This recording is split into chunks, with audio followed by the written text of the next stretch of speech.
Greetings, ladies and gentlemen, and welcome to this narration of the web novel Humans Don't Make Good Familiars, Part 57.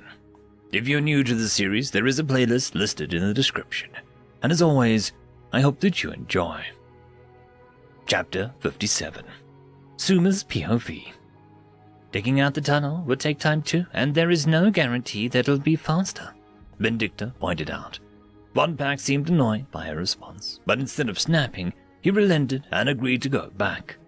We concluded that if the right was a dead end too, then we would dig rather than go all the way back and lose the progress we made. We flew for a few minutes. Eventually, we arrived at the turn and took the other path. This time, each took the precaution of having their own light source so that if we did get split up again, we wouldn't be left in the dark. One pack was still in front and was going much slower this time. He was also being careful to stick close to us. "They turn ahead," one pack announced. "It goes left." We all slowed down and took a turn one at a time. "Now, right," he announced again, after a bit more flying. Once again we slowed and turned. "Up!" he shouted suddenly and flew upwards. I slowed again and saw that there was a sharp turn upwards. "Ah!" Vindicta yelped and came to an almost complete stop just before hitting the tunnel wall. "Are you okay?" I asked, coming to a stop behind her. "Yes," she replied. One pack landed softly on the ground, and we, Vindicta and I, joined him. "The tunnel gets too narrow to fly up ahead. It's barely a body length wide in less than 10 seconds of flight," one pack explained.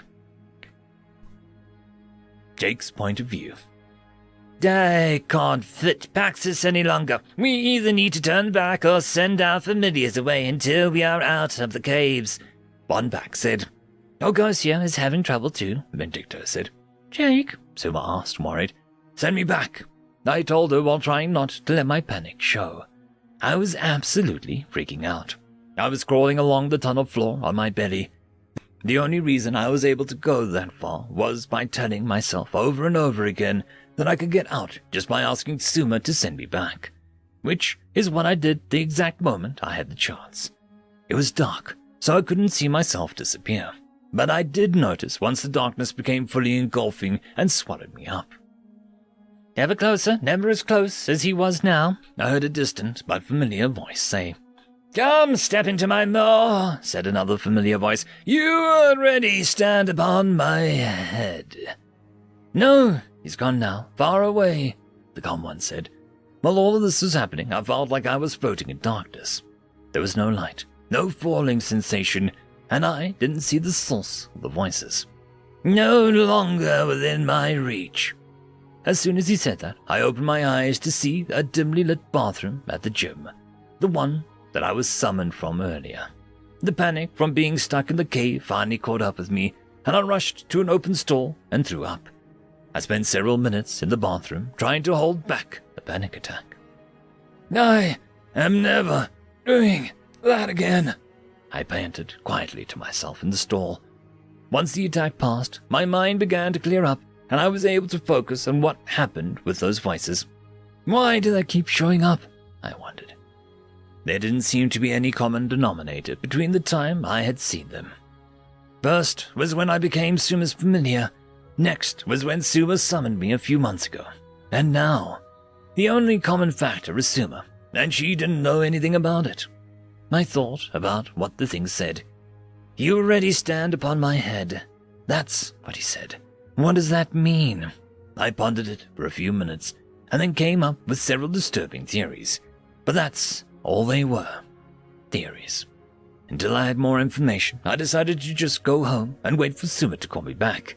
Hopefully, not in a cave again. "Is someone here?" I heard a voice call from the bathroom door. "The gym is closed. How long have you been in here?" The voice, a man, asked me. I walked out of the store and saw what looked to be a staff member. Sorry, haven't been in here long," I told him. "We've been closed for over an hour. How did you get in?" he asked, confused. "Oh, well, I guess I've been here longer than I thought," I lied. "Well, you gotta go, man," he told me. "Right, of course," I said, and he walked me out. "Could have sworn the bathroom was empty," I heard him mumble. Vindicta's point of view.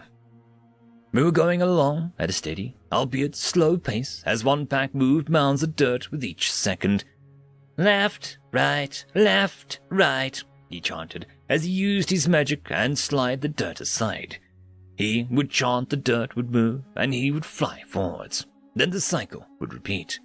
We were moving forwards at an incline so that we would reach the top faster. I don't suppose anyone has magic that'll allow us to know how much farther there we have to go, I wondered. No, Suma said. Busy, one pack replied. Left. If this really is hard, then there should be hundreds of tunnels running through the mountain, meaning we don't have to go all the way up. We just have to find an intersecting tunnel, Suma told me. Speaking of which, I think there might be one of those tunnels coming up.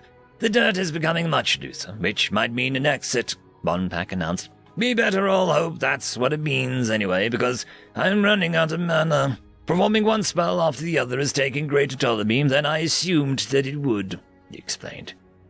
How much longer can you keep? I was going to ask, but as it did, the tunnel in front of us collapsed and revealed an opening to a new tunnel.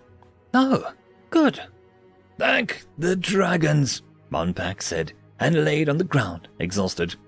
Quite, literally, Suma remarked, but I think that I will thank you too, One Pack, just this once. One Pack seemed caught off guard by this.